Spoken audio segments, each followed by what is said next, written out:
I pledge allegiance to the flag of the United States of America and to the republic for which it stands, one nation, under God, indivisible, with liberty and justice for all. Yeah. Rush. All right, I'd like to call the April meeting of the Irondequoit Zoning Board of Appeals to order. Before we begin, a few administrative details to take care of. First, the fire exit is located to your left. In the event of a fire, you will be notified by an announcement. If notified, please move in a calm and orderly fashion to the exit. Do not use the elevator and use either the front or the back stairs to leave the building. The meetings are being recorded by our Secretary, Michelle, for the purpose of a record and minutes, but not as a verbatim transcript. So when you come to the microphone each time, please identify yourself and speak clearly into the microphone so everybody can hear you and so that she can record what you're saying accurately. We will follow the items that appear on our agenda in the order they appear on the agenda, and extra copies of the agenda are available on the table next to the door. Once the case is called, the applicant or their representative should come to the podium, identify himself or herself, state their address, be sworn, and then present their case. While they're presenting the case, members of the board will have the opportunity to ask questions of the applicant or the representative. Once that process has been completed, the case will then be open to public input. Anyone wishing to speak to the board regarding the application should come to the podium, identify themselves along with their address, and direct their questions and comments to the board. First, we will call those who wish to speak in favor of the application, and then we will call those who wish to speak in opposition to the application. You have one opportunity to speak, and that would be it. Once all the public input has been completed, the applicant or their representative will be given the opportunity to respond to any questions or comments that were raised during the public input portion of the meeting. Once that process has been closed, then I'll close the public hearing and we will move on to the next case.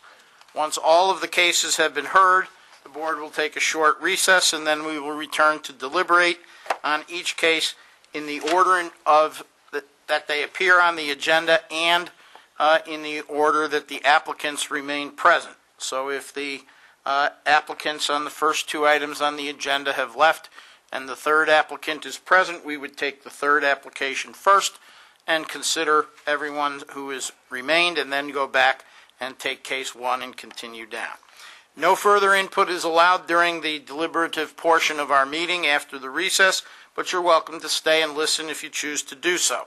If you wish to leave, you can find out the results of our meeting by calling the Planning and Zoning Department tomorrow morning after 9 or by catching the deliberation on television after you get home.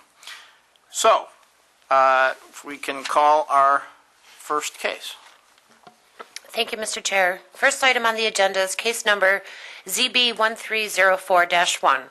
Upon the matter of request by O'Donnell and Associates, acting as agent for Shamrock Jacks, for an area variance to construct a concrete patio with less than required front and side setbacks on a corner lot on premises 4554 Culver Road in a C commercial district. Thank you, and good evening. My name is Joe O'Donnell. I'm the project architect representing Shamrock Jacks. I also have with me Mark Petzing, one of the managers, and Kathy Petzing, the proprietor of the Shamrock Jacks, with me tonight. All right, if you could raise your right hand. Do you swear that everything you say tonight will be the truth, the whole truth, and nothing but the truth? Yes, I do. Okay. Okay. So we're here tonight on an application for a area variance for two setbacks, one being the front setback along Culver Road and the other being the side setback along the north edge of the property line. I submitted a package to the staff for this project. I assume you all have it and had an opportunity to go through it, but I'll kind of highlight the project scope and some of the other details of the project. This project proposes a patio of 16 feet, go heading west outside from the existing front of the building and 25 feet across. The patio will be constructed of concrete, and in addition to the patio, we are proposing significant upgrades to the west elevation of the existing Shamrock Jacks building. primarily on the masonry portion of the building itself, and also with a proposed vestibule incorporated into the porch. The setbacks that we'll be requiring will be a 3.8-foot setback on the north side where a 5-foot is required, and an 8.9 setback on the front. That will be the space between the leading edge of the patio and the existing sidewalk. I believe the front setback in that area is 60 feet. The existing building is already encroaching on that setback, and so we don't think that this is much more of a significant variance to request. The facade will be painted architectural millwork with a variety of moldings, profiles, and brackets that I think you have in your package. If you could, I don't know if your packages have the tabs in them any longer, but I could walk you through the sections. Do they have the tabs, Michelle, in theirs? See, I don't know. You have the books? Okay. Well, in any event, if you can thumb through it and get to where the site plans are. I submitted an existing site plan as the front page of would have been tab number 3, and then also the proposed site plan, which shows you how the patio is proposed coming out with the landscaping around it on the west side of the building. It's the intent of Shamrock Jacks to use this area to open up a set of French doors which are designed into the facade for outdoor dining and people consuming beverages out there. It's not an area where there will be any bans. In fact, the question about the bans came up during the planning board meeting, and Mark Petzing indicated during that meeting that the bans are going to be scaled back somewhat than they've typically been in the past to create more of the traditional Irish pub feeling. The next section shows a photograph, a color photograph, and I also have some here on my board, if you could bear with me.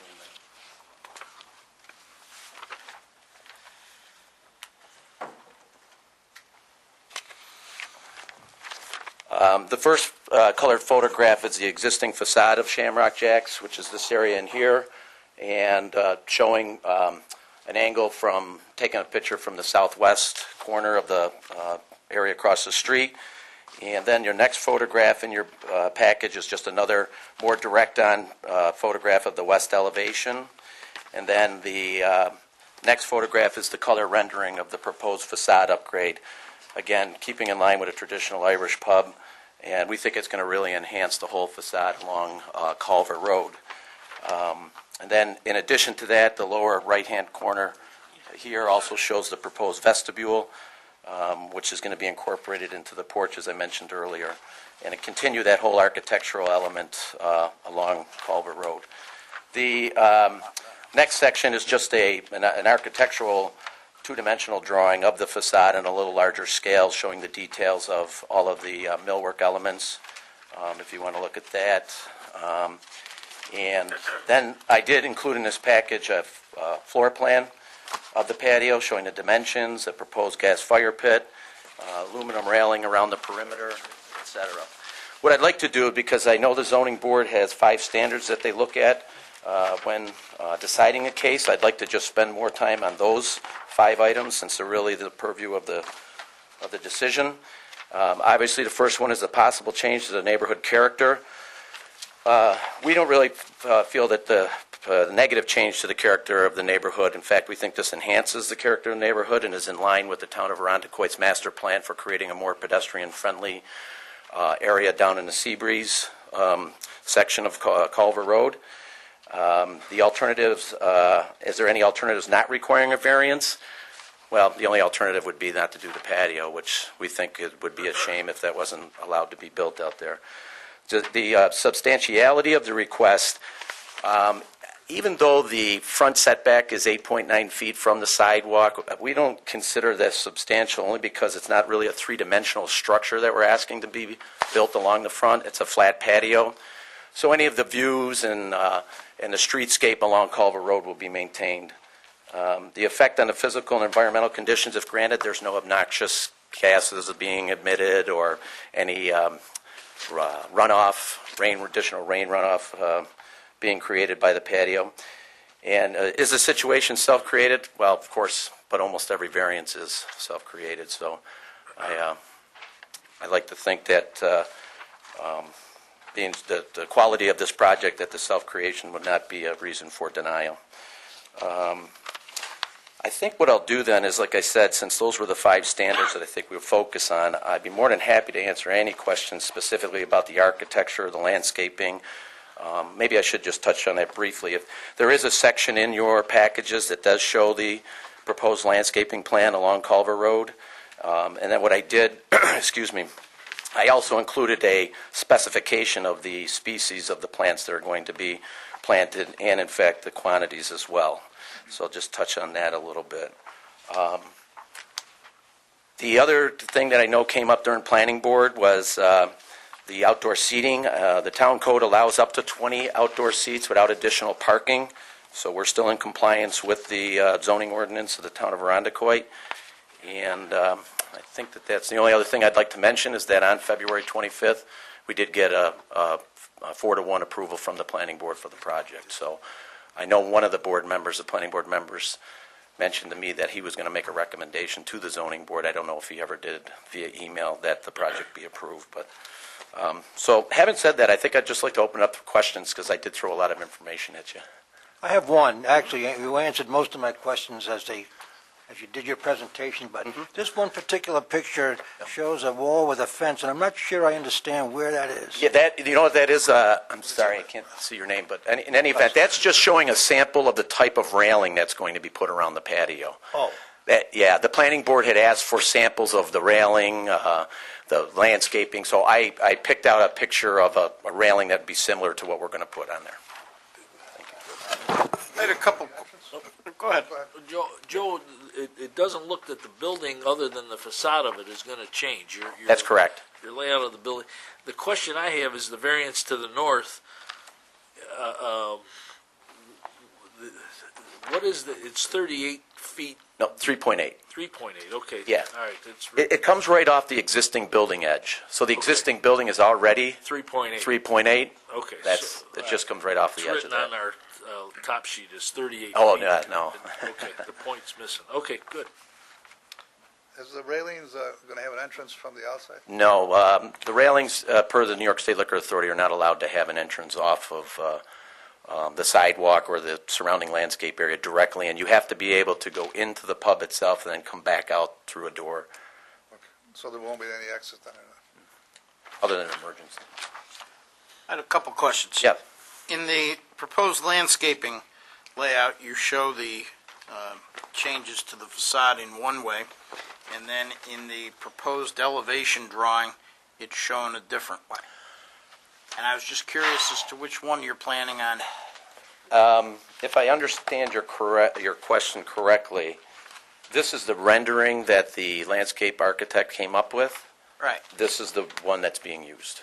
The only condition that the planning, but there's no landscaping shown on that. Right, but is that what the front of it's going to look like? Oh, yeah, okay, I get your question. Yes, this is an older rendering. All right, so Yeah. the front of the building is going to look like this? Correct. Bordering on the patio? Yeah. That was That's strictly just for the to landscaping, show but the yeah, I landscape. apologize, I should have Okay, clarified that's all right. that. Yep. And then, this has really nothing to do with the variance, but I'm curious about this, I don't even know how to pronounce it, Thuja occidentalis smaragd, as opposed to like arbor vitae. What is this? Well, that's just a plant list that the landscape architect recommended that we use. They're a hardier plant that can survive that proximity to the road. But what I started to say is that the planning board did put a condition on our approval to remove the arborvitaes on the north elevation and keep it all low planting. So those arborvitaes that you see there have been eliminated by the planning board. Oh. We're going to continue around. I believe the blue hostas, I'd have to look at the minutes, but I think the blue hostas, they asked us to just continue them all the way around the north side. They didn't want the arborvitaes creating any visual block to the lake, To the parking lot of to the parking Seabreeze? lot, yeah. All right. Porch roof coming down? No, the porch roof is not coming down, but we are upgrading the porch. The planning board also requested that we paint the porch post and the trim on that to match this, so that was another condition of the planning board, to be a gold, to match the gold trim that you see in the rendering. But before we go any further, I think it's important to separate out the two criteria. The applicant's been before the planning board. They've gone through the site plan application process, and as you see, you've got a 4-to-1. There, they've gone through section 274 and all of its criteria: parking, access, screening, signage, landscaping, the architectural features and components. While your package includes that, I mean, Joe correctly identified the 5 components that you always consider with regard to area variance. So it's important for you, I guess, to understand that criteria. That's already been done and is before you. And I think what's relevant is the 5th component of the planning board's resolution, what's that any variances that are required, and in this case, it's for the side setback. Right. Thank you. I was just curious about the, The design, yeah. Oh, the and then plants. rendering, yeah. I was wondering if they were more hardier than Arbor Vitae, and if they did the same kind of thing, that's all. But I'll find that out another way. All right. Is the fire pit in the middle, that's a definite? It's not a definite, but it's something that they would like to have. I think what we'd probably do is make it more portable so that, if it got in the way. It's something that we wanted to have on the drawings for the planning board and for you folks as well, but it's still an option. The other thing to keep in mind, too, again, it's like some of the things that are starting to come back to me about the planning board that may have been questions, and I know we're trying to stay within those 5 items, but this is not a smoking area. There is a smoking area provided behind the building. So I think that that's kind of an important element, too, of. And in driving by there, I also noticed the Reunion has an outdoor eating area that it doesn't come up quite as close to the sidewalk as this would, but it's of a similar Correct. nature. Yeah, that, and I believe the pizzeria, too, is pretty close to the sidewalk. Mazzaroni's. Yeah. Yeah, very similar. I think they're starting to see that trend of getting the outdoor spaces along Culver Road. And I know Larry's not here tonight, but again, back to the parking issue, I believe the town of Arundecoit has a plan to add on-street parking along Culver Road within the next year or 2, which will help mitigate any parking issues. But okay. Any other questions or comments? All right. Was there actually a recommendation by the planning board? Number 5 says the planning board recommended zoning variance approvals as needed under their decision. Oh, they did. Okay. Just Good. the board, the record of the vote.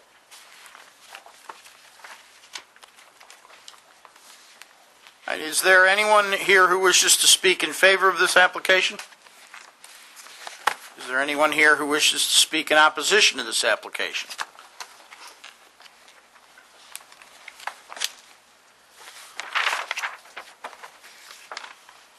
Richard Barone, 154 Hallwood Drive. First of all, the applicant mentioned that this is not a three-dimensional project at this time. There's no question that he'll come back and want to put a structure over it because of the sun, the rain, whatever. So you're opening the door here. I recommend that you scale back the variance requested.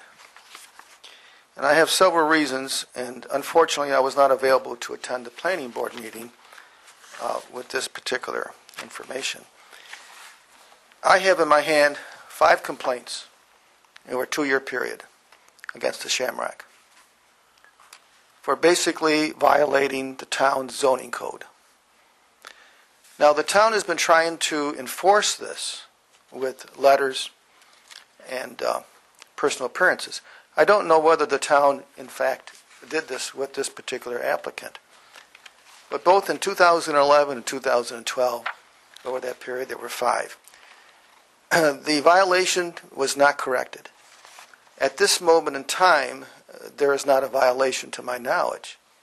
Of course, that happens usually. Having sat on the planning board for 14 years, when the applicant wants something, all of a sudden the violations go away and they comply with the town code. The violation I'm speaking of, and my question will be one of the ones I think you should ask the applicant, is a continual, consistent, over a period of 2 years, of illegal signage on the front lawn. Now, they're not the only ones, and they're probably not the worst violators in this town. But despite 5 complaints, and I have receipts from the town on that, they did not remove the illegal signage. A-frame signs are illegal in this town, period. You gentlemen can't change that. They're illegal except for a permit at $50 a week for a maximum of 2 weeks per year. To my knowledge, the zoning department never indicated to me that they had a permit for the illegal signage. So my question is, do they intend to have A-frame portable temporary signs, which currently are in violation of the code? Do we intend to continue to have that A-frame sign that they've had there for 2 years when this is completed? But again, I believe that the project should be scaled back. I don't believe this is only going to be 2-dimensional. It always happens. I've seen it happen before. So picture for a moment now, you approve this tonight, it's going to be approved later for 3 dimensions. So think about approving it tonight with the idea that it's 3 dimensions and not 2 dimensions, because it will happen. Because people don't want to be in the sun, and eventually they'll don't want to have those umbrellas out there. The umbrellas will get worn, they'll get torn, and so forth. So they'll come back to you with that. How do I know this? I've seen it. So they have violated the code in the past, and I think this board should ask whether they intend to have a portable temporary A-frame signage, which will probably be even closer to the road than they've had in the past. So again, I urge you to scale back the project, keeping in mind that if you put a 3-dimensional structure there, it's going to be very, very close to the sidewalk and the road. Thank you. Is there anyone else who wishes to speak in opposition to this application? Does the applicant wish to address the board further? Yeah, again, it's Joe O'Donnell, 150 Versailles Road. In response to Mr. Barone's complaint about the violations, I can't speak to those, but I can speak to the 3-dimensional issue. This design really does not allow, or would not allow very easily or very aesthetically, a roof. If you look at the details of the design, it's a lot of in and out. The columns come out almost 18 inches and then return back in. So to get an awning even on that facade would almost be impossible. And I would have to say that there's also a very large tree adjacent to that patio that's going to provide quite a bit of shade in the summertime. That tree will obviously be maintained. And last, I just wanted to say with relative to that A-frame sign, the existing sign, which I didn't mention in my presentation, will be moved up a little bit further south on the lawn area, and this patio actually will take up the area where that A-frame sign was. But I think the A-frame issue is more of an enforcement issue than a variance issue. So, Can I make one further? And again, when I advise the board, I want you all to bear in mind that I'm not taking a position with regard to the applicant's request. But Larry isn't here tonight, and so I just think you should understand. And when an application is made, not every application, but one of this nature, the staff, meaning Larry, I think, we consult whether or not that particular applicant is in violation or not, and routinely contact the applicant and make sure that when they appear before the board, they appear with clean hands, that they don't have ongoing violations. And I commend Mr. Barone for being vigilant regarding signage. That's something we knew about, and it was discussed with the applicant that can't be. You can't be in violation if you're going to come before the board and ask for something. So the bottom line is, as a staff member, not so much legal advice, just for your knowledge, because Larry isn't here, we make sure applicants clean up things before they even appear before the board. So that's the status, at least regarding that small item. Can I ask the attorney, is one tied to the other? I mean, the fact that they might use signs every now and then, it really doesn't have anything to do with putting a patio on, does it? There's really not an interrelationship except that I think that, for lack of a better word, not to be overly legalistic, the credibility of the application is something you could consider. If you've got ongoing violations, that might be something you'd be concerned with. But in this case, it seems to have been cleared up in any event. Okay. I did have one other question that I forgot to ask you earlier. On the page in here where it says, it's labeled the font style library down at the bottom, it says Irish Pub Music Room Bar. What's the fourth word? Fealty? Falte means welcome Oh, in Gaelic. all right. Well, Yep. now I know. Thank you. Now, remember, when you do, You're welcome. if this passes and you apply for a permit to do the construction, all of your signage and everything has to be in compliance That's with correct, the current yeah. zoning regulations. Yeah, if we, right. But we're not here for signage tonight. Understand We'll just- Any other questions or comments?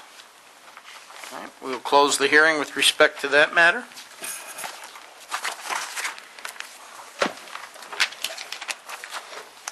Thank you. Thank you. Joe.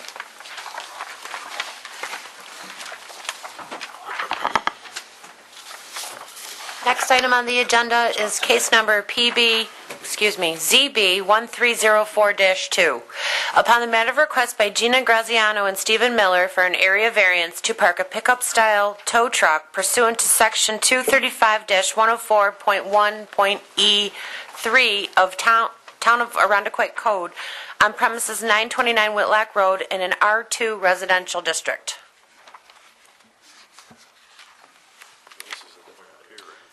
All right, we heard just before the meeting started tonight that the applicant had apparently come in, dropped off the sign, and indicated that there was no need for a public hearing because he had found another place to store the vehicle.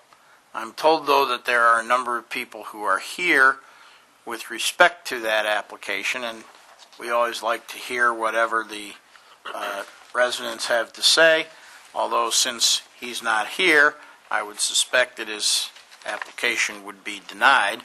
But was there anyone who wished to address us with respect to that under those circumstances? Step right up and speak into the microphone and give us your name and address, please. Hi, good evening. My name's Holly Stout. I live at 923 Whitlock Road, right next door. I've been a resident of Arundequoit for the past 8 years. My family has owned the property for the past 60 years, so we've been around a while. I just want to let you all know that I strongly object. This has been going on since August of last year. There's been a flatbed tow truck parking next door at all hours of the night. As of a few days ago when I was reading the application, this man doesn't even pay rent to live here. He doesn't pay taxes. I don't know what the deal is, but it's been causing myself and my family and my neighbors a lot of undue stress. So I'm kind of relieved that this has come to an end tonight. I hope you gentlemen have read the letter I submitted earlier in the week. As you know, it's not, you can easily see that the excessive wear and tear from a car or a tow truck, commercial vehicle, carrying these cars is just too much for the town and its taxpayers to carry that cost. The excessive noise from it operating and idling for very long periods of time, at least at the longest, I've timed it a half hour. It makes my bedroom window shake. Proximity, like sleeping quarters, and it's the character of the neighborhood. We're so close together, and it just doesn't belong here. And according, I've read the application. He's not been, cooperative or forthcoming with the neighbors. He recently only spoke to me. He approached me on Friday, and this has been going on since August. So I just wanted to make my opinion. I do have one question about your letter, which I did read. You show pictures of a flatbed with a car on the back of it, and then the flatbed empty. And then the other pictures show is what he characterizes as the pickup-style tow truck. Correct. Which is it that makes your bedroom window vibrate? The flatbed Oh, that's both of them. idling? Both of of them do. I even took a soundbite on my camera this morning of it. It's equally as loud. The flatbed was there until maybe December, and that was really loud. And the other one still carries cars on the truck. I The do know single that one, as of and it's just as loud. I do know that as of about an hour ago, that one was still parked in the driveway. So. Yeah, it was. Yeah. Yeah. Yeah. Is there anyone else that wishes to speak? Okay, come forward.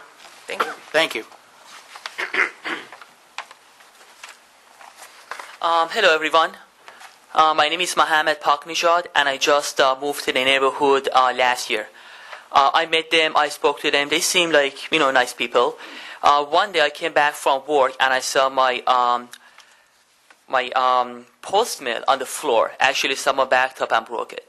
And no one came to me and told me that they did that. Now personally I thought it was somebody else. So I have no problem with them, but it's more of a respect. It could be my car. It could be something else. And for them not coming and telling me that they messed it up and, pay for it or, help me to fix it, it caused me some issues. It only cost $15, but it's more of a respect.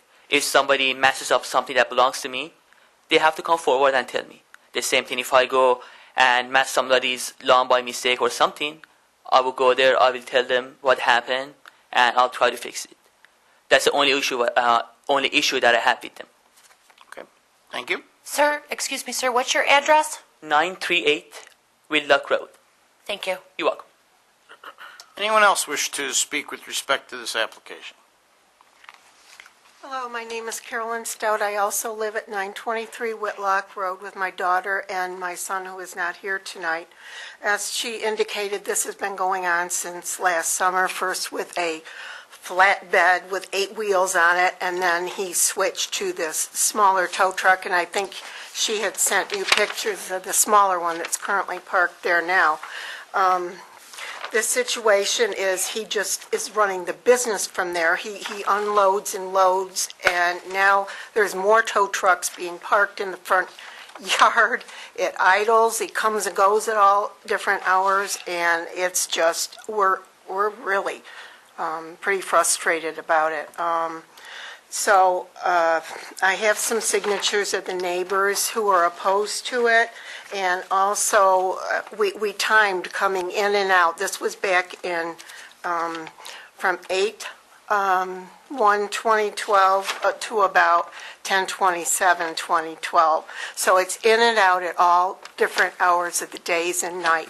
And the chains are rattling, and it's just too much. Our houses are literally, as my daughter said, they are right on top of each other. For him to have this business coming in and out, I feel that it's just going to decrease, my house valuation when I go to sell my house. That house at 929, it originally apparently was a garage, but then people moved into it and started renting it. That house is in total disrepair. It is not being kept up. So that's my issue, with this problem. On 329, there were trucks parked in the front lawn as well. And then this past Friday, like what Holly said, he came out and asked me if it was okay to park the tow truck there, and I said no, and it escalated, and he was very aggressive towards me. And, he said, "You're the troublemaker in this neighborhood." I said, "No, I'm not. This is zoned residential. That's what it's for. It's a residential neighborhood. You need to be able to park this somewhere else. You're disturbing your neighbors with the noise and the idling and everything else." So that's what I have to say about this. I don't know if you would want this or any of these, but I could pass it to you if you want them. Thank you. Okay, thanks. Mr. Chairman, are we going to consider this case tonight? It's on the agenda, and even though the applicant didn't appear, there hasn't been a request for an adjournment, so we could either consider it or we could table it, depending upon whatever we are inclined to do. But we haven't received any official word from the applicant, and it was on the agenda, so. As I understand it, the fellow with the truck is not the owner. Right, that was- He rents the property. And the gentleman that owns it lives somewhere else. I'm not even sure where, but, Jackson Road, I think that's in Webster, I think. But at any rate, he lives in another town. So this fellow rents it from him, and he's obviously disturbing some of the neighbors with this. Attached to it, though, was Mr. Graziano's consent for him to make the application, so. Yeah, I'm not questioning Right, that. okay. I just want to get the Right. whole plan here. Was there anyone else that wished to speak with respect to this application?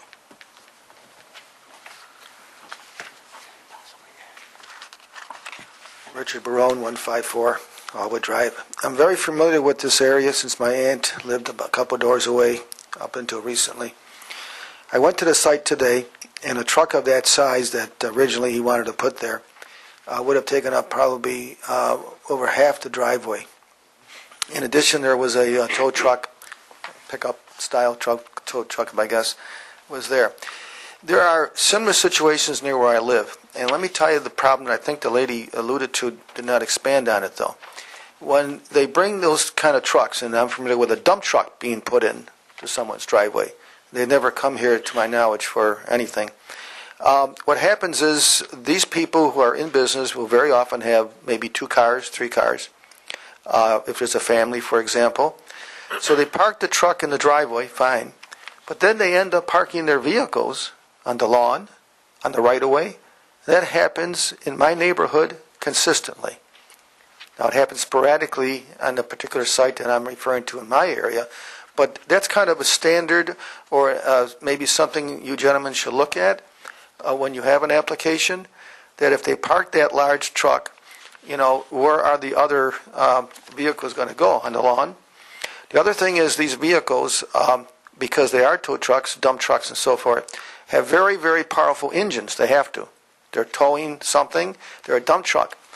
In my opinion, they shouldn't be allowed, period, under any circumstances, if they have these large engines that are required for that type of truck, which, of course, the lady referred to the noise problem. So I would urge this board, in this particular case, of course, to deny the application, but to keep in mind for future references some of the factors I mentioned. Thank you. Is there anyone else that wishes to speak with respect to this application? All right. We'll close the hearing with respect to that matter and move to the next item on the agenda. Next item on the agenda is case number ZB 1304-3.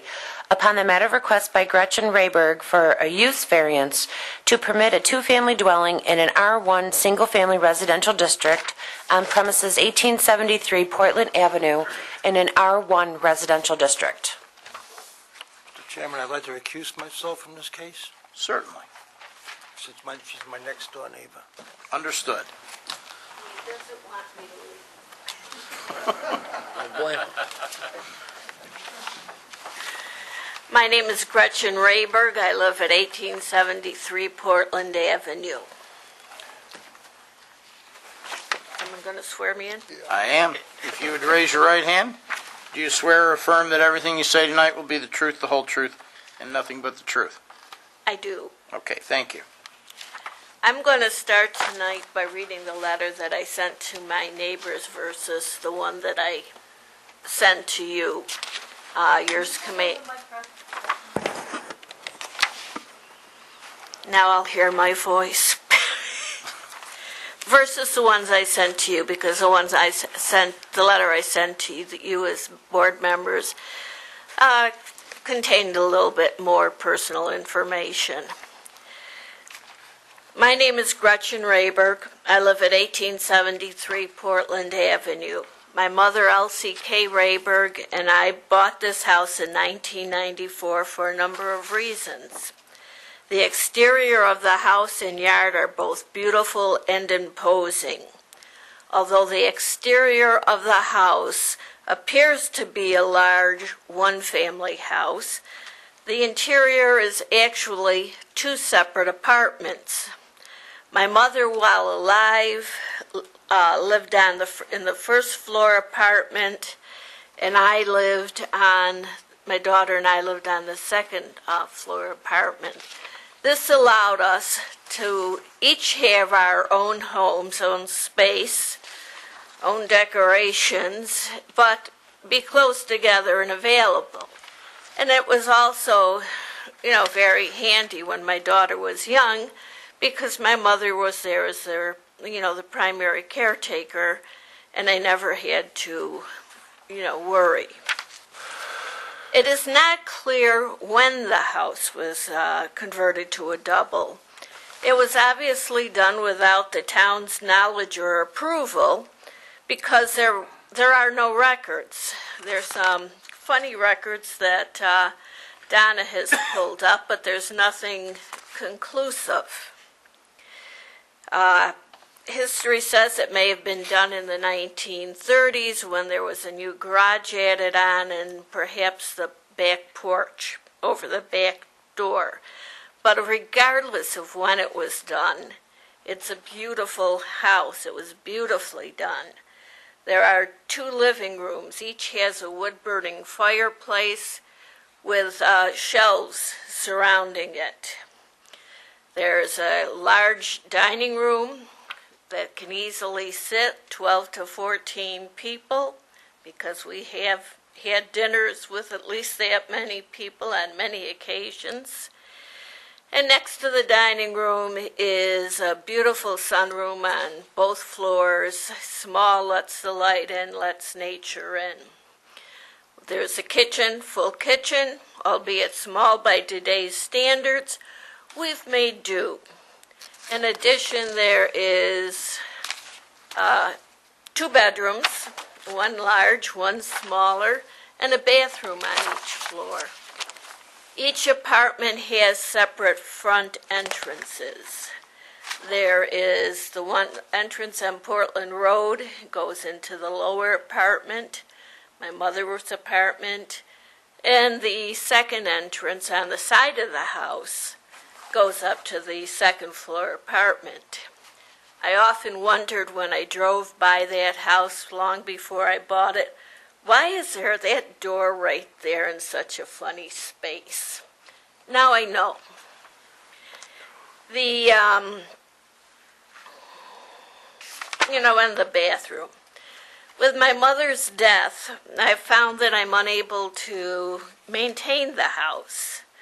And I now find, talking to real estate agents, talking to, Donna Martello has been a great help to me.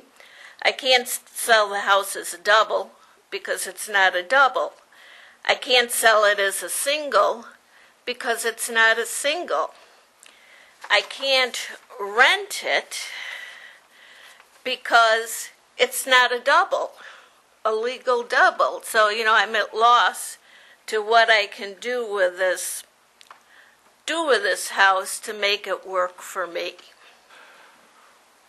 That's why I'm applying for the variance at Portland Avenue. Changing the status of this home from a single to a double is not going to change the character of the neighborhood. After all, it has been a double, an unrecognized double, a double in disguise for the last 60 or 70 years. And there have been, no problems with parking, no problems with, traffic issues. It won't change the structure of the neighborhood. The property needs to be legally recognized as a 2-family home, that it has been for 60 to 70 years. You mentioned the 60 to 70 years, and I guess in reading through the letter that you sent to us, am I correct that throughout that time it's been occupied by members of the same family, but perhaps different generations, as in your case? Yes. The people I bought it from were my cousin's wife and his sister They lived together, In As- separate apartments. separate apartments. The prior owner, Patrick Cook, which is on one of the documents that Donna added on to the application, he bought it from Ward West, or the Ward West estate, in October of '87, and was selling it to Mary and Angela Jacula in July of '88, and there's a notation on the back that someone marked that the property is rented as a two-family illegal dwelling, and then adjust to market value. So at some point, somebody recognized in the town that it was a two-family dwelling, but the kid couldn't be renting an apartment because it wasn't legal. But I guess my question is, has it ever been a situation where it has been rented out, as far as you know, to someone who was not related to the other person who was occupying the... No, it's never been rented. It's always been jointly owned, And except with Patrick Cook. In '87, he bought it with the idea that he could rent out one of the apartments. then he sold it the next year? Yeah, Okay. To someone who yeah, did what was being done before that, as far as you know? yeah. Prior to Patrick Cook, Ward West lived there for a time before he absconded with Maud West's wife, and left his, Maud West, nurse, and absconded, left his wife, Doris West, behind, along with his parents, George and Louise West. They lived on separate floors. That is documented through the remembrances of Rosemary Poprocki, who lived at 1889 Portland Avenue, the house that Russ now owns, that, they moved in 1954, and she remembers it as being, and her whole family does remembers it being a two-family home. And we even have the memorandum from Mr. Merrick, our town fire chief, where he used to work for the Wests, but his grandfather also did work for the Wests for many years, and his mother remembers going into the house, and that it's been a two-family house for, close to 70 years. Now, When you bought it yourself, you bought it with the idea of more of a convenience for your mother and yourself? Yes, And then, when I was there on Saturday, you mentioned that there's other comparables on the street that are similar? well, not similar. I went online, and it's kind of surprising what you can find online sometime. But I believe the town recognizes three doubles. 1759 Portland Avenue, which is the first of the houses that Mr. Zigarelli used to own. It's the second house from the funeral home. 1853, which is a house immediately to the south of me, and was Maud West's home, as well as has the large warehouse on it that the Wests ran their garden business out. And also 1886 Portland Avenue, which is directly across from my house and is on the northeast corner of Portland and John Jay.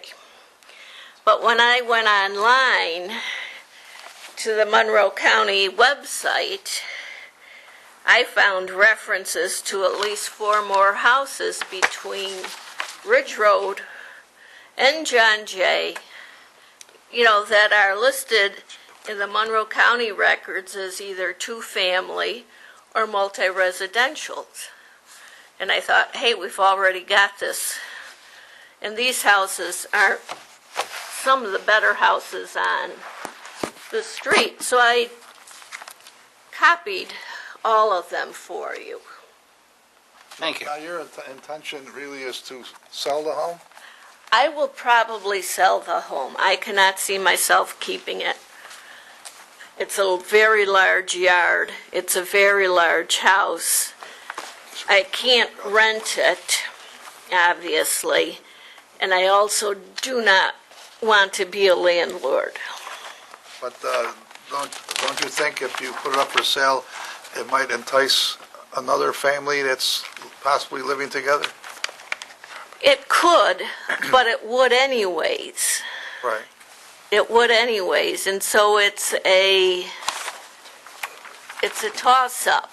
I mean, my sisters began discussing that very question last night after I had left. For those very things. But I think it would be safer for me, and in the future, if it was, listed as a variance, and then you can advertise it and sell as a perfect multi-generational house. It was perfect for us. I mean, I was there while my mother was, last year of her life. I lived on her couch. The realtors that you have letters from, they told you or indicated to you that you might have a hard time selling it as a single family? Or Yes. just that you could make more money if you could sell it as a multifamily or two-family? I think they felt that it would be somewhat difficult to sell it as a single-family house. Now, what do you mean when you say you think they thought it might be difficult? Well, Did they tell did. you? They did think it would be somewhat difficult. Could you explain what somewhat difficult means?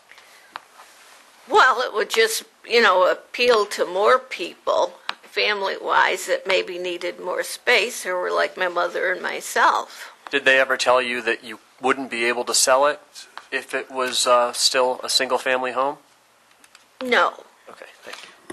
but it's not a single-family home. That's the issue. All right, but I'm sure that when you, at some point in your discussions with the town, you were made aware of the factors that we have to consider in relating to a request for a use variance as opposed to an area variance. Right.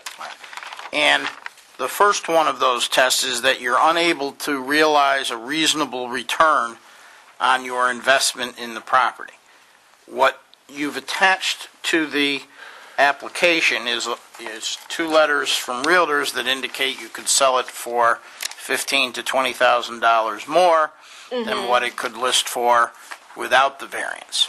Yes. But that doesn't address the issue of the reasonable rate of return. It doesn't tell us what your investment in the property is. They tell us what they think they could sell the property for, and then I suppose we could calculate the rate of return. The unique circumstances part you've probably addressed, at least to my mind. I think you've shown that it's somewhat unique circumstances. But the third factor relating to the change in the character of the neighborhood. If we were to grant the use variance, it runs with the land. And if we granted it to allow it to be used as a multi-family property, then it could allow for non-owner occupied rental, which would change the character of the neighborhood in the sense that this has always been occupied, except for a brief period of time, by different generations of the same family living there, which is quite a different story than having a rental unit. Well, And if I may respond to that, please. All you have to do is look at 1853 Portland Avenue, Which is which one? which is the house immediately to my south. Okay. The house with the rundown-looking house hanging, what do you call it, pipe for drainage We don't know for sure who lives there. It varies. And it's my understanding that the owner of the house no longer lives there. And he never responded to the concerns of the woman that lived on the upstairs until her death. For example, that her roof leaked and she had to put out buckets. I think those are the kinds of things that we're talking about in terms of changes in the neighborhood, is exactly. Yeah, but because- that's not my house, and you can't say, Well, no, but that house wasn't in that condition before it yeah, it was. went into that condition, was it? I mean, No, at one it point, was- that it- house was occupied by the Wests and maintained, right? Well, that was long ago. Right. In the 20 years that I've been there, it hasn't been. Right. And I think that's what, when we're talking about the change in the character of the neighborhood, that is a change that went from an owner-occupied, maintained home to a rental property that's not owner-occupied and not maintained, which what you're indicating is that the character of that property has changed by virtue of that fact over the last 20 Right, years. I agree with you. But if you look at the pictures of some of the houses in the packet I gave you, they're already there. Yes. Well, and I can't help that. And if somebody unreliable should buy my house, I can't help that either. Right. And I know that's Russ's concern. I know that's Russ's main concern because he told me. And he also said that depending on who bought the house, he may move. And the fourth factor is that it's not self-created. And this is one that I'm a little unclear of. It's clear that you didn't create this situation. No. But it's also clear that the people who are in your chain of title did, by converting this without approval from the town when they did it, whenever that may be, Well, not seeking the proper approvals, which may or may not have been available to them depending upon what the ordinance was 60 or 70 years ago. And so, while, I guess the question that I have for our council is, what is the definition of self? Is self-created the you who's standing in front of us, or is self-created the history of the property, including those who originally did it without the approvals? I would say what I have heard over the years about Ward West and some of his family members, including his grandfather, would do what they want to. When I bought that house, my first summer, my mother came upstairs to inform me I had a flood in the basement. And I go running downstairs to look at the basement where the water's coming in. And I have what I refer to as an industrial spigot. It's huge. And the water was coming in all the way around it. The water authority was fantastic in helping me out. The gentleman went above and beyond his duty to determine where the water was coming from. But when he turned the water off at the front of 1889, the water stopped running in. There was a pipe that went from 1889 to my house under the driveways. And I had electricity running from my house next door to the warehouse on the south, 1853, that was running the big, safety light every night long. And when we moved in, we were told we couldn't turn the light off. And my mother was to heck with that. And I had a friend that was doing work for me, and he disconnected everything. So I suspect that there are many other things they did over the years. I have a huge safe in my basement that was broken into, and there, according to rumor again, Ward West's very expensive coin collection was stolen from it. but the people that lived in it happened to be families in these cases. The West did it for the benefit of their families. And other people, with the exception of poor Peter Cook, who thought he was going to be able to make some money.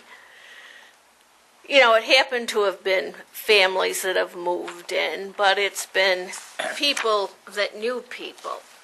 Now, none of my family is going to or wants to move in.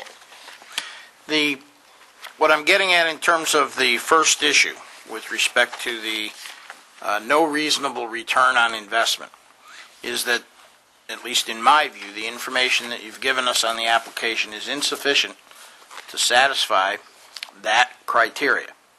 And we've had this come up a number of times in the past with other applications for use variances. What is required of us is that we require of the applicant dollars and cents proof with respect to your rate of return, which at a minimum includes what you paid for the property, when you purchased it, what the fair market value of the property is now, what efforts have been made to market the property as it is currently, and whether or not there's been any success with that.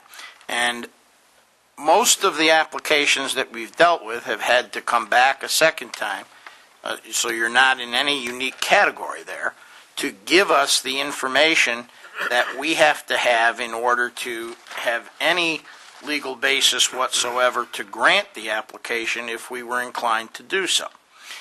And saying that you can make $15,000 to $20,000 more on the sale of the property if it's a double as opposed to a single doesn't tell us that you can't. It tells us that you could make more money, but it doesn't tell us that what you're able to make as it currently is unreasonable. And we need that kind of dollars and cents proof. So my question to you is, if we table this for a month, are you able to put together the kinds of dollars and cents proof that we need to have? And you might need to consult with somebody in the town and perhaps the realtors that you've talked to and explain to them that we have to have not just a letter from them that says I can sell it for a lot more. We got to have what shows us that you can't realize a reasonable rate of return on the property. That's the first criteria. Are you able to do that? If it cost any more money, no. Well, I'm not talking about spending money. I'm talking about putting together for us the dollars and cents information. We had a property over on Empire Boulevard where the owner had to come back with the costs of what they've invested into the property, what they paid for the property, what their taxes have been, what the rental on the property was, and all of that to show us that they couldn't make a reasonable rate of return.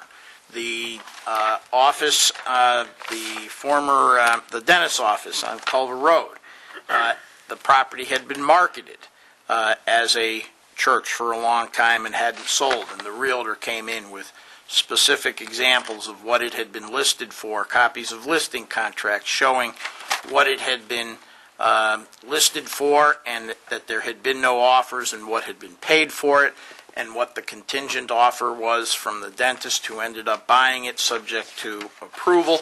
That's the kind of dollars and cents proof that we have to have in order to even be able to consider granting an application of this nature. And as I said, at least in my view, I don't speak for the whole board, but in my view, what you've provided to us doesn't satisfy that. And if you haven't satisfied it, then we're not authorized to grant it. So my question to you is, do you have the records of what you've paid for the property, what you've invested in the property, I'm sure you've got or can get the records of what your tax payments are. No, my tax payments are over $8,000. But we need to have all of that in a written form in order to be able to consider your application. Is that the kind of thing, I don't believe it's going to cost you any money to put that together, but it will take some time and it's going to take some research on your part. Are you willing to do that? Yes. Okay. Does the town consider your taxes as a double or a single? Single, I assume.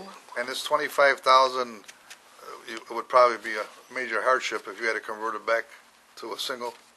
Oh, yeah, and I don't know how you could convert it back to a single as you look at the house or if you look out the layout. And it's even thinking about the second floor, but what would you do with those extra rooms on the first floor that are bedrooms? The other, It's a very unique situation because when I was there as a builder, it's almost, I won't say impossible to change it into a single family because it's got a duplicate of the second floor upstairs, and this $25,000 estimate is really moderate. Yeah, I figured it was a low ball. Yeah. Because you don't know until you start trying to take down walls and rearrange things. But like our chairman says, that could be one of your considerations as a hardship, but we need more money, to figure out what your income could be. Or the letter from your realtor only says you can get more money if you sell Yeah. it, which, in my opinion, it's true, but there's certain things we have to follow. Probably anybody could get more money for their house if we granted them a variance to allow them to do one thing or another, but that's not the criteria that we have before us, so. the other thing is, nowhere along the line is anybody, you haven't tried to sell it yet. No, Or list it, or it hasn't been listed, I mean, No, I decided that before I listed it, I wanted it to be made a double because it is so unique that unless you find somebody in my exact situation that my mother and I were in where we but bought that it. could be possible, though. That's the thing to do would be to try to sell it the way it is. Obviously, if you got the variance approved to make it a double, you'd receive more funds. But to get your money back of what you paid for the house, and hopefully the house is worth, that or a little more, try to sell it the way it is as a family unit, like a situation like you and your mom and your daughter. If you were to try it and put it on the market for 90 days and it didn't sell, then you have more reason to come to the town and say, hey, I really need to make this a true double, because I tried to sell it and I didn't do well at it. But, based on what the realtors say it's worth, the way it is, you haven't even tried that yet. No. And with the It's special... got two electrics. No, I understand the whole concept of it, but the use Everything's variance... up and down. The Right, but mail's they- up and down, the telephone's up and down. But the question is, could the house sell for what you paid for it or more, so that you weren't going to take a loss? And, because in the use variance, we have to show where part of our criteria is the financial, the lack of being able to get your investment back. And you haven't proved that you can't get your investment back at this point. You've just shown us that you could get more back if you made it a double, but at this point, you haven't even tried to get your, to sell it. So it's... I'm coming from a different perspective in that I thought it made more sense to make it up front, make it a double, so whoever wants it Well, would be available. Right, And I understand that, but you also, obviously, there are some doubles in the neighborhood, but there are a lot of singles in the neighborhood. And so the characteristic of the neighborhood will change if they start all becoming more doubles and the whole street becomes doubles. If the rest of the neighbors aren't inclined to go with that. Mr. LePere, Yep. that's a good point. I mean, you're going to the character, which Right. is one of the 4 tests. But if I could just try to clarify for you what Mr. Hinman began saying and you followed up with. Even if, and I'm not taking a position that this is appropriate one way or the other, but even if the board were inclined to hear your petition for a use variance to make it a double, you have not submitted in this application. No criticism intended. This happens all the time, as Mr. Hinman said. More often than not, people coming in for a use variance end up coming back a second time. Because the first criteria for the use variance is that you've got to demonstrate no reasonable rate of return. And the court has very clearly said, and I'm not trying to make this overly complicated, but that's what Mr. Hinman explained the first time. If the board was to consider this right now, my legal advice to them would be they don't have enough information to consider it, therefore it should be denied. Okay? So what you need to do, even to get to the point of consideration, is demonstrate that no reasonable rate of return can be achieved. And the way you do that is what Mr. Hinman's indicated, what you've paid for the property, what the current value of the property is. And that would require a realtor to give you an evaluation of what it's worth. Then you've got to factor into that what your expenses are for maintaining the property, what your taxes are, if there's a mortgage on the property, what the mortgage would do to affect your rate of return. What do you consider to be a reasonable rate of return? Well, Let that's me read kind that of to like you, what I Justice may. Potter Stewart had to say about pornography. He knows it when he sees it, but it's hard to define. I don't think there's an exact percentage rate that we can. Well, what have you worked with in the past? A loss, isn't it? No, it's an individual, there's no, I'm going to quote it to you again from the case, there's no hard and fast rule as to what constitutes a reasonable rate of return. More often than not, it is, what the boards have found, is that a property's been marketed in its current status, and that it hasn't been sold. But if you were to sell the property, you have to show that you can't get a reasonable rate of return even if it was at the current zoning regulation, which is single residential. So you've really got to show those numbers and have some professional opinion with regard to the value of the property. And then I think what the board has said collectively tonight is even your realtor's letters say you could get more for it, but if you sold it as a single family to a family, like yours that had that necessity, there's a lot of people, I guess, who have elderly parents who they might be able to use the property like you did, you may achieve a reasonable rate, in which case the board has to follow the law. But you haven't even gotten to that point yet. That's just what I'm trying to say. Those numbers, I'm more than happy to help you if you want to call and to prepare the numbers, to factor the numbers in so that upon reappearance here, you at least can present to the board so they can consider that reasonably, okay?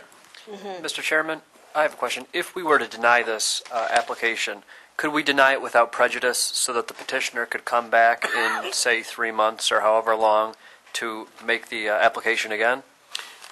I believe if we denied it without prejudice, she'd have to resubmit and pay a new filing fee for the application. If we table it with her consent for the same period, there's no new filing fee for her, and it's not a new application that she would have to put together.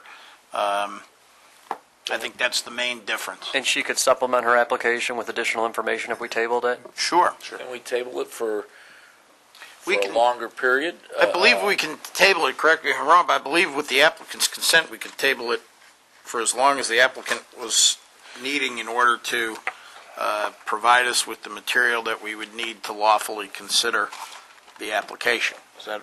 Yeah, I don't. We've done that in the past. That's not a problem. But the last thing I want to call to your attention, and Mr. Hinman asked the question, and then we went up.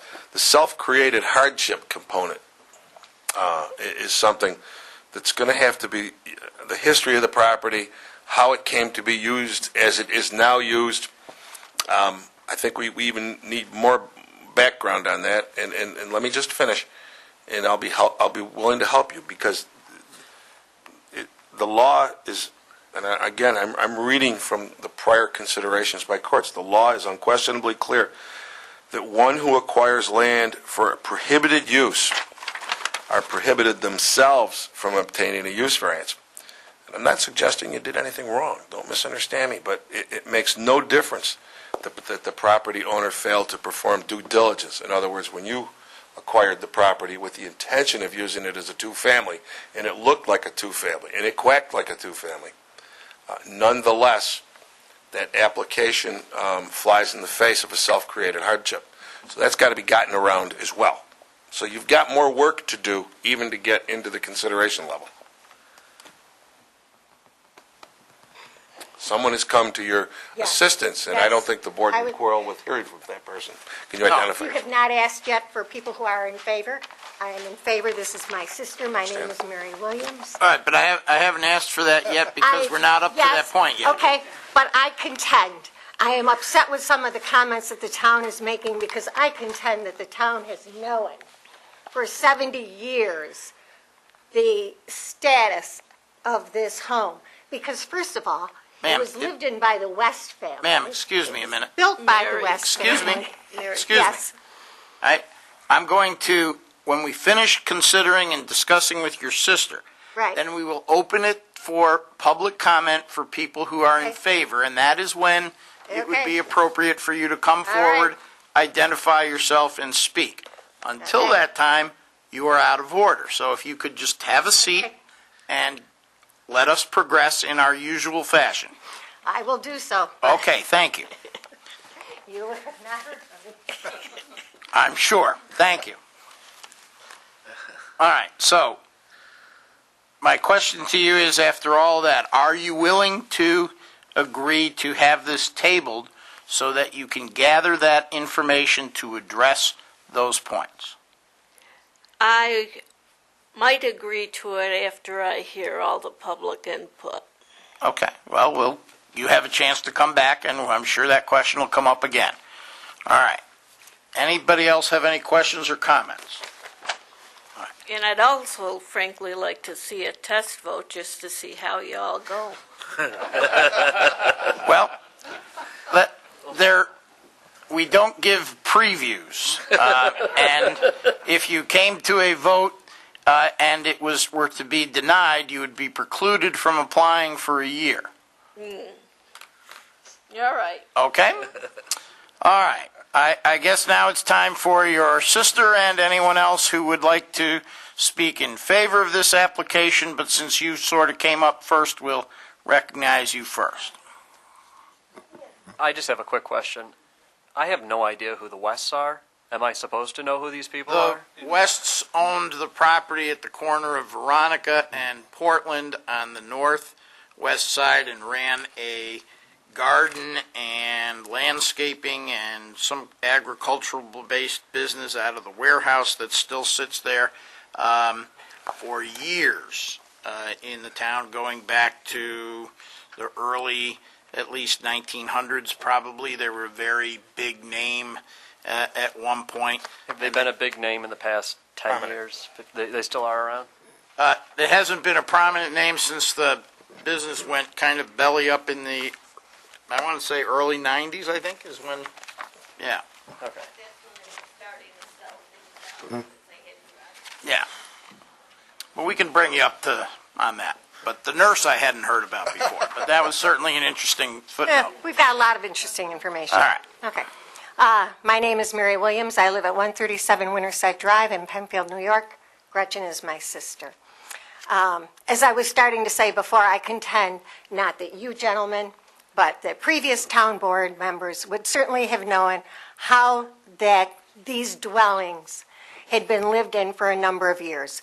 The West family was very prominent in Arundequite. They owned much, much more land than was just indicated. They owned land up on Ridge Road, etc. Obviously, it was ignored. Maud West was the town historian. I'm sure that being the town historian, the town board was aware of how this property was being utilized, lived in, and maintained. One of the points you made was selling the house as a single-family home. The realtors actually did mention to my sister that she cannot sell the house as a single with an in-law apartment because it's not a single with an in-law apartment. It's a true double. And that it needs to be, the zoning needs to be done so that the house is shown to be a true double and therefore sold as it is.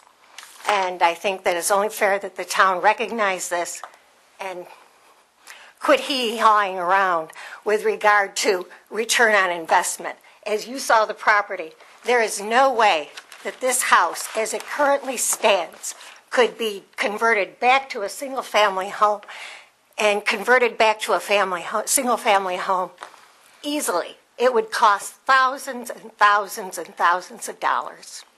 You have the identical apartment upstairs as you do downstairs. It would be like walking into my house, your house, any house whatsoever, and it's not a single-family home, period.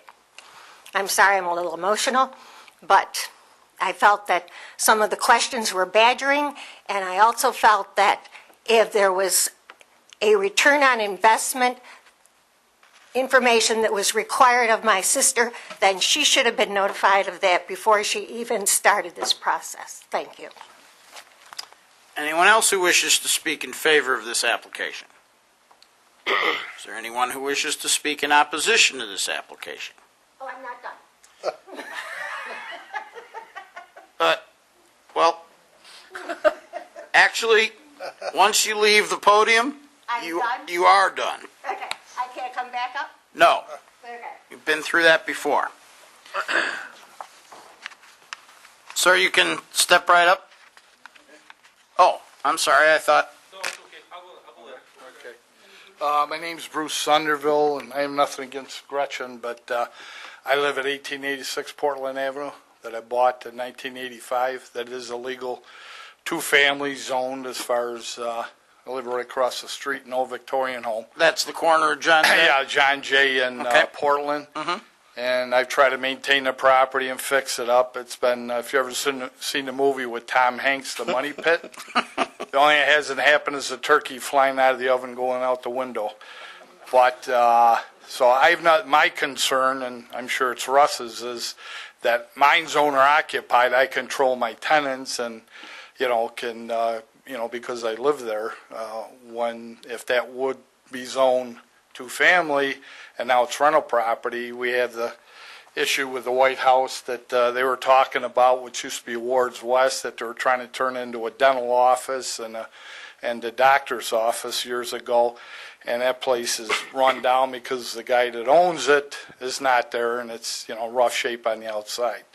So I have nothing against her, but I would be concerned with because I live in mine and I can control what goes on. When you have rental on both, you don't control it. So. Of course, that doesn't mean that you wouldn't sell yourself someday. Well, that's true, but I've been there since '85, and I got too much invested in it. Now, you applied yourself for a variance? It's been that way since I bought it. So you're in the same situation as she was? No, it's a two-family. It's already, within Irondequoit, it's known as a two-family when I bought it back in '85. I don't think there's any zoning of two families on Portland Avenue. Wow.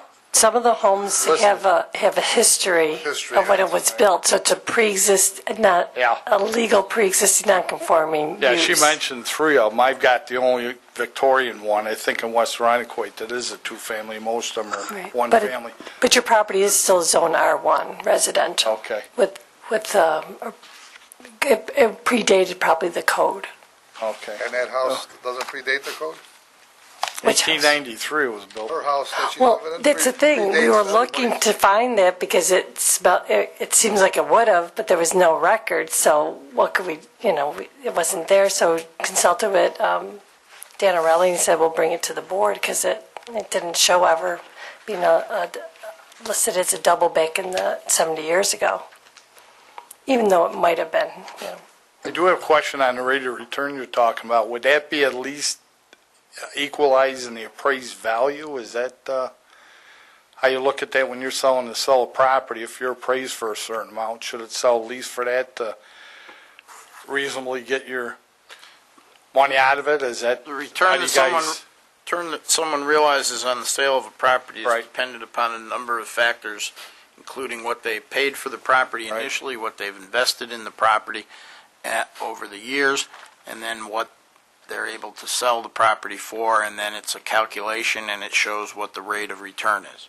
Right, because I know mine was over 200 and some thousand about 10 years ago, and with the market and everything, it's, you know, not what it used to be. So, okay, thank you. Thank you, sir. Anyone else wish to speak in opposition to this application? Step forward. Hello, everybody. Evening.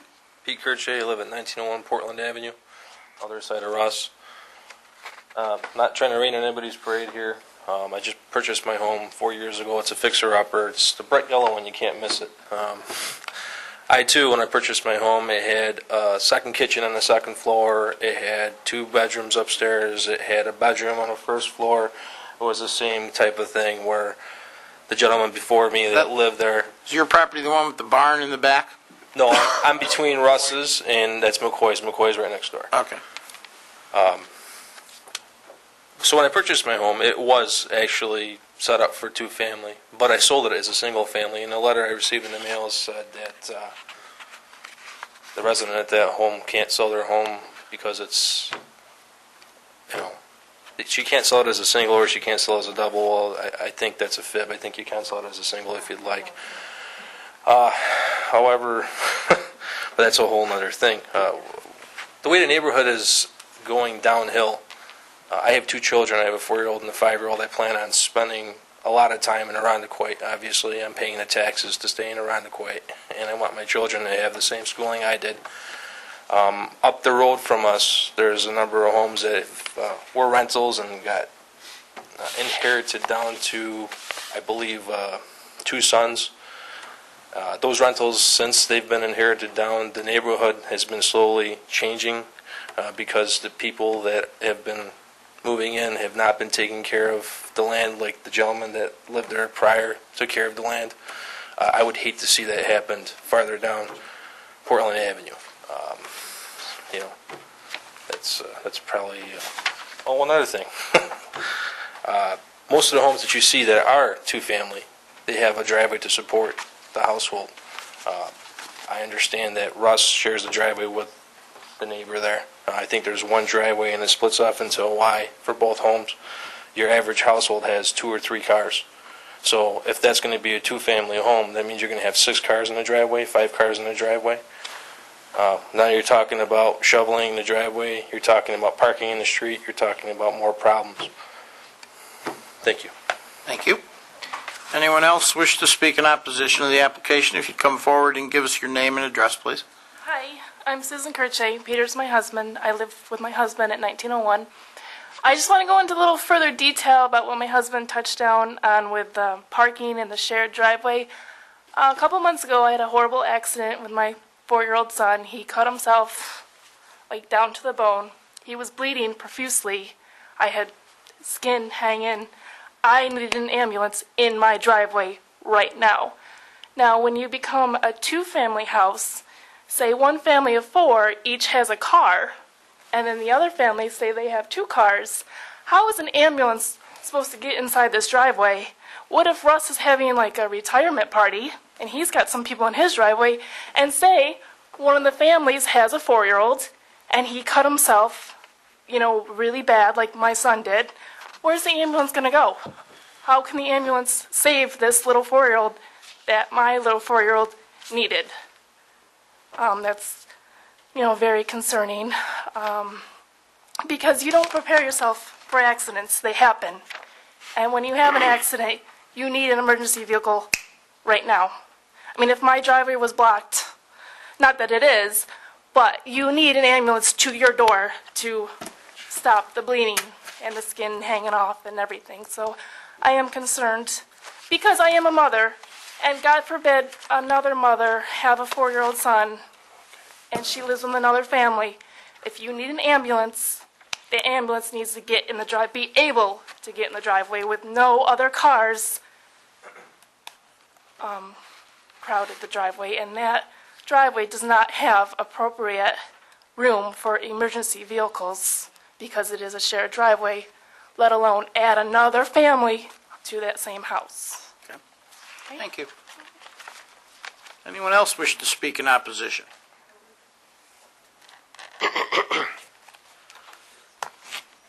My name is Norma Wesler. I live at 1854 Portland Avenue, the opposite corner of John Jay Drive. She's more or less kitty corner to my house, and I have to put up with the house across the street, which is a double. And we have more problems over there. I couldn't tell you how many people live in that house. The cops are there in the summertime all the time because they are constantly partying.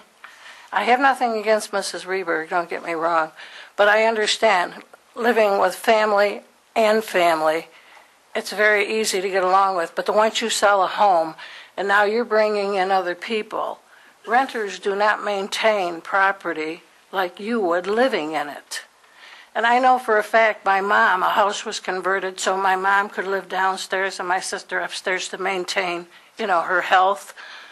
There's nothing to reconverting a house. We had a kitchen put in an upper bedroom, had a living room and a bedroom. We converted it by stripping the kitchen back out. There's nothing to converting a double back into a single. You just eliminate one kitchen. But my main concern is, what is going to happen if she sends, rents to strangers and sells this house out? I'm worrying about what my property is going to be worth. I've been there since 1970. And I mean, the neighborhood's been great. I put up with West and his trucks and all the stuff over there. So I know what you can go through. And I really don't appreciate, having to go through that. I mean, like I say, I feel bad for her. I know the situation she's in. That's all I really got to say. So I'm not really looking forward to her selling it to strangers. Okay, thank you. You're welcome. Have a great day, guys. Does anyone else wish to speak in opposition to the application?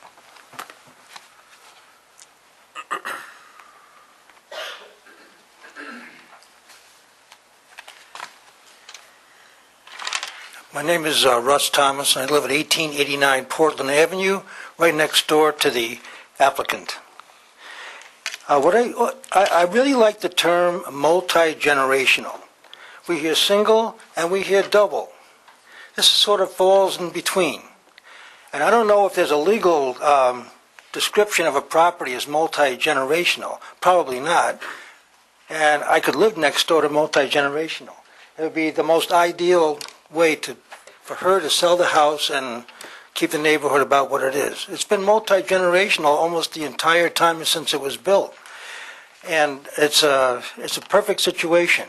From what I understand, in today's society, middle-aged people many times have a parent or two live with them. It's a bigger thing than it used to be. And also is a bigger thing than it used to be is younger kids living with their parents in a multi-generational setting. So I don't think it's it's odd or difficult to expect or impossible to have a multi-generational buyer for this house. Now, to me, that would be fine, because then you don't have quite as many cars. You only have one family really to deal with if there are problems. My fear is, and I can sense the fear of everybody that is speaking against this, is that somebody's going to buy this house and just rent it out. 2 apartments, 2 families, owner lives somewhere else, and the place goes down the tubes. And the reason we're all afraid of that is because that's exactly what happened on the other side of Gretchen. The place is a dump, it's an eyesore, and it's bringing down all our property values. Anybody that is looking for a house looks at that place next to Gretchen and they say, "Are you kidding me? I'm not going to spend $200,000 to live next to that." And it's a fear that we all have. And there are other homes further down toward the city line, which have been for sale on and off for years, that are terrible. It's terrible. So we're trying to maintain the neighborhood at least to the level that it's at. And I think by Gretchen at least trying to sell it as either as a single or as a multi-generational dwelling would certainly be more palatable to all of us in the neighborhood than just sell it as a double and leave. Now, I know Gretchen. She would not want that. She's just as concerned about the neighborhood as the rest of us. But when you put that, when you sign that in the paper that your house is sold, you don't have too much more to say about it, as I understand real estate. So even though she may not want that, it could still happen, and we're all afraid of it. So I think the suggestion to table this until she has a chance to prove what you're asking for is probably the wisest thing we can do right now. And maybe in the meantime, we can find people who might be interested. And I think that might be a way of satisfying everybody's fears. Thank you. Thank you. May I just add one thing?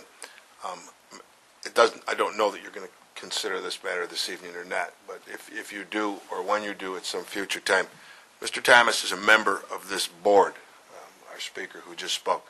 You heard him say he recused himself, which he excused himself from participating, obviously because he has an interest in the outcome of this matter. That was appropriate. But I will give you a legal directive that Mr. Thomas, although you know him and he's a member of the board, is entitled to no more consideration by you than anyone who would appear and give an opinion whether you know them or not. Thank you. First of all, to address... Well, was there anyone else who wished to speak in opposition to this application?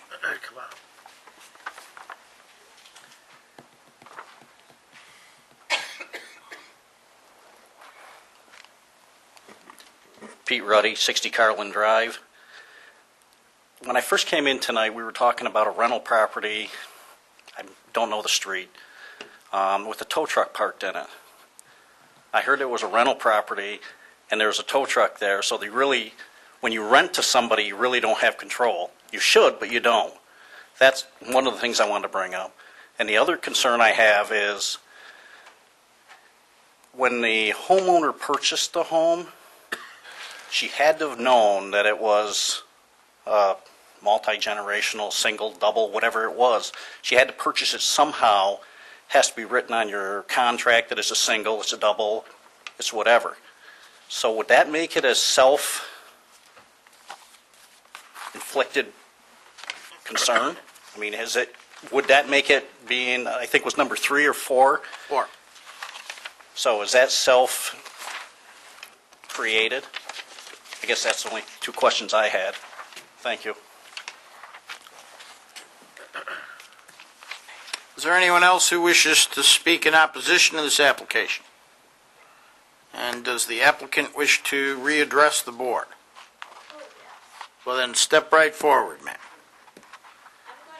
Could you take the But podium? you got to take the podium so we can hear you. Okay, I'll speak loud. No, ma'am, you have to go to the podium. They won't be able to hear you on the recording and on television. I just gave my neighbor across kitty corner from me the copies of the 4 plans that you have in your applications that I think, if you study them carefully, show that it's not just easy to pull out a kitchen and make the room around, change the rooms around. These are clearly 2 distinct apartments, separate utilities, separate front doors. We have a shared back door. To reconstruct the house back to the single is virtually impossible, and for me, financially infeasible. When we first bought the house, we tried to purchase it as a double because, we knew, but we found out we couldn't, but we went ahead of it anyways. And to go along with the rest of my comments here, which are related to the remarks that, people have said, is that what we're really concerned in, what everybody's really concerned with, let's put a name to it as urban creep. But in relationship to that and my house, I have no control over who buys my house and what they do with it afterwards. I can't help that. I would like to. I'm trying to do my best. That's in fairness for the neighborhood because I know Russ doesn't want, negative people in there. But if somebody bought the house as a single, multi-generational house, it could be hell anyways. As for the parking, someone mentioned, the comment of parking. Not to pick on Russ, but he poured a concrete pad over some of his backyard to provide additional parking for his vehicles. My brother lived with us for quite a period of time, and so we had 3 cars on the property. Wasn't an issue. He moved his car where it needed to be out of the way. I have half an acre of land and plenty of land addition right next to the driveway. You may have to take down one of my beautiful remaining trees, but to pour additional parking space. As for the driveway being blocked up, Russ has had parties, we have had parties. We work with it. I can understand Russ's point of view if he wanted to sever the agreement that Beatrice West and Louise West made at one point of time, that the driveway would always be shared. It is a document that's in my title of mortgage, or whatever that one is called. The abstract. The abstract, thank you. But I don't think it could be an issue. For the ambulances, I understand full well about the ambulances. In the last year of my mother's life, I can't tell you how many times we had an ambulance come to the house.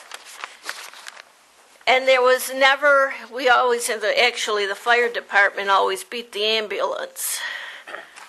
There was never any problem with anybody getting in, for treatment. If they couldn't get into the driveway, they'd be running forward anyways with the stretcher. Another issue that could be a problem in a neighborhood is the color of a house. You've got white up and down Portland Avenue, for the most part, very pale colors. And then you've got, again, not to be insulting, the bright yellow house, your house. Oh, excuse me. Just the person at the podium is just permitted to speak, and no one else. And ma'am, you need to address your comments to us and not to the other members of the audience, okay? Well, as I once said to a board, not you, when we were fighting a 10,000 square foot office building 10 feet from my side windows, and they yelled that I was chastised by the board like you.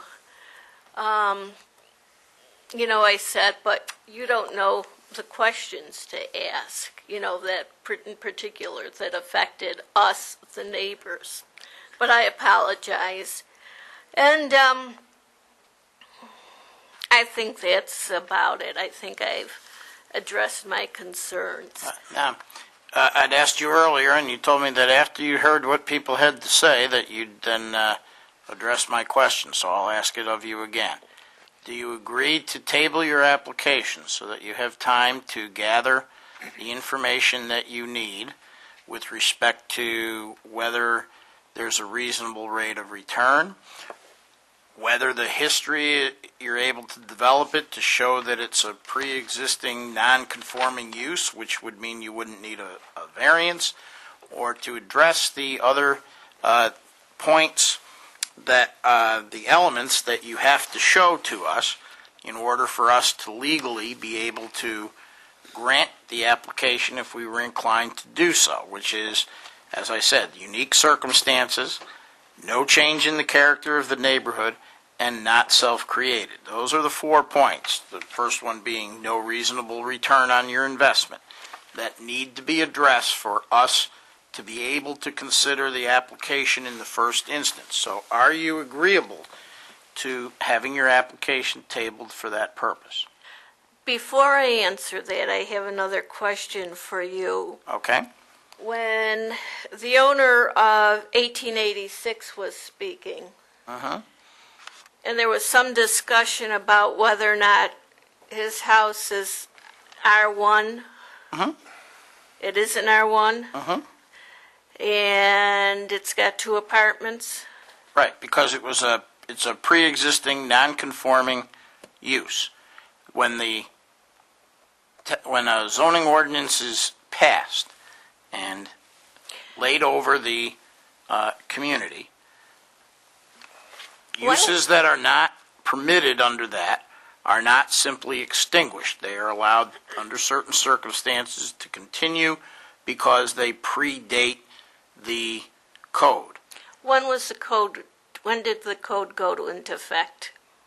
Part of what I indicated to you was in tabling your application, if you give me a second, I'll repeat it here, was to address those 4 factors that relate to the use variance, or whether you can develop the history to establish that you have a pre-existing non-conforming use.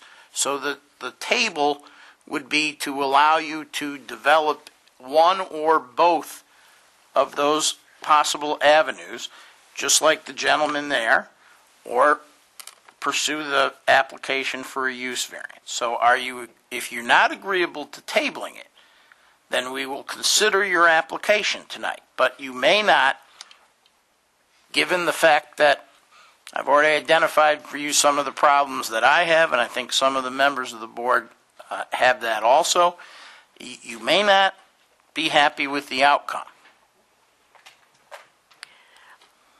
Well, and we don't do test votes. Okay, we're not doing test votes. Then before I answer, when did the law go into effect requiring the variance for the double? I'd have to think check. I I think have- it's 1929, but we'd have to. The board, listen, I think Carm, excuse me. Board has heard your application. They've heard from parties in favor or opposed. And they've asked you to reapproach if there's any comment you wanted to make back to the board. The board's not obliged and shouldn't engage in a dialogue up here. That's not the nature of this public meeting, okay? And I'm concerned right now because of the comments that have been made. There might be an impression, for lack of a better word, that you're being bullied into agreeing to an adjournment. So, I mean, I think you have to make that decision. If you'd like to take a moment to talk to your sister and think about it, that's okay. But I will say to you, you're asking for a test vote. I will say to you that based upon the law that has to be considered, that in my opinion, you haven't reached even the point where the board is able to consider your application because largely of that reasonable rate of return component. It's just a hard, fast rule that they have to use. So, again, I think that if you'd like to take a moment and consult with your sister, that's fine. Otherwise, I think my advice would be that the board proceed.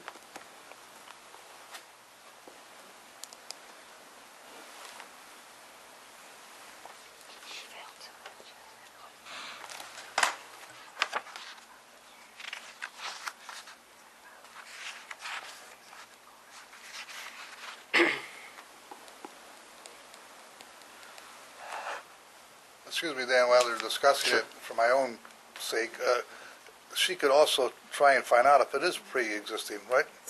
She could, Yeah. she's entitled to. We're trying to give That's the what I'm applicant an opportunity to That was present all the that information. was the alternative reason for suggesting that perhaps she would want to agree to table the application. Let's find out what she wants to do. Have you decided what you'd like to do? I agree under duress. Well, It's not acceptable. ma'am, know that you may feel like you're being bullied or chastised, I think was one word you used, but you have to... I didn't say chastised. Well, you used that term in reference to being chastised by another board that you'd appeared in front of in relation to a 10-story yes. office building, okay? And it may appear to you that we're bullying you, it may appear to you that we're chastising you, it may appear to you that we're being unfair. But what you have to understand is that we are a board of the town, and we are charged under the law with carrying out the court decisions that say when a use variance can be granted and under what circumstances. If we were to grant your application on insufficient basis, any one of your neighbors could start a lawsuit against the town. The town would incur legal fees defending the decision, and the court would then decide whether or not we had acted arbitrarily and capriciously. And if we were to accept your application without satisfying the 4 criteria that are identified in the application that you were given to complete and that you completed and submitted as part of your application, then we would not be doing our job. And we would be criticized by the court. And a great deal of expense would be incurred, all of which could be avoided if you submit with your application the materials that we've identified to you that we need in order to consider your application. I'm not indicating that if you submit all that it will be granted. What I'm indicating to you is it'll be considered. The application that you've submitted now, in my view, and I think from the comments some of the other members of the board share my view, is not sufficient to be considered. And our obligation then would be to deny your application. If we deny your application, it cannot be considered by us for at least 1 calendar year. So while it may appear to you that we're trying to bully and chastise you, what we're actually trying to do is give you the opportunity to marshal the proof, to put together the information that we need in order to give you a fair and considered hearing, which is what we try to do in each and every case that comes before us. We listen to what people have to say. We take it into account. We allow people to speak even when perhaps they shouldn't be allowed to speak, as earlier tonight when the applicant didn't appear, but there were people from the neighborhood who came who had concerns. So we listened to them. We allowed them to speak. That's the function that we serve. We are not trying to bully you. And we're not hee-hawing around. These are legal requirements that must be met. And I don't want you to agree under duress. I don't want you to agree because you feel that you're being bullied. If you would like us to consider your application tonight, we will. My question to you is, do you want us to consider your application tonight? Or would you like us to adjourn your matter so that you can look into the things that we've discussed with you further? I've asked you to table the motion as at this point in time. Okay, and that's what we will do. But I don't want you indicating that it's under duress, because it's not duress. You're free to choose not to do that, okay? We will close the hearing with respect to this matter and move on to the next item on our agenda. Next item on the agenda is a tabled item. Case number ZB1303-2 was a request by Carol Rios and Luke Davis for an area variance to park a construction trailer in the driveway year-round with less than required side setback on premises 354 Norwich Drive in an R1 residential district.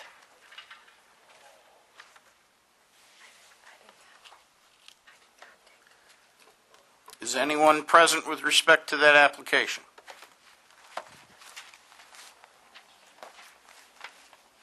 All right. Then we will close the hearing with respect to that matter. We will take a 10-minute adjournment till 5 after 9.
Russ to get there.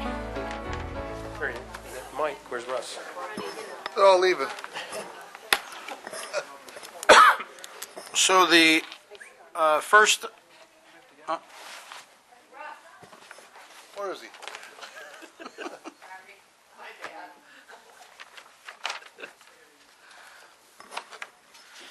all right, the first application, since none of the applicants are present, we'll do them in the order that they appear. With respect to 4554 Culver Road, Shamrock Jacks, the seeker determination on this matter was, according to the minutes, undertaken by and completed by the planning board, therefore we don't need to address seeker. Is there someone wish to make a motion with respect to this application? Mr. Chairman, I would like to make a motion that we approve the application based on the following findings. First, that the only potential change to the neighborhood will be a positive one. Second, that there are no alternatives to provide outdoor seating near the road to enhance the Seabreeze area that would not require a variance. Third is that this is not a substantial request. And fourth, there will be no negative impact on the environment. It's just outside. And fifth, the situation is not really self-created because of how close the property already is to the street. The only place to put an outdoor patio would be in the area where it is. I'll second that motion. All right, any discussion? All those in favor say aye. Aye. Any opposed? Any abstentions?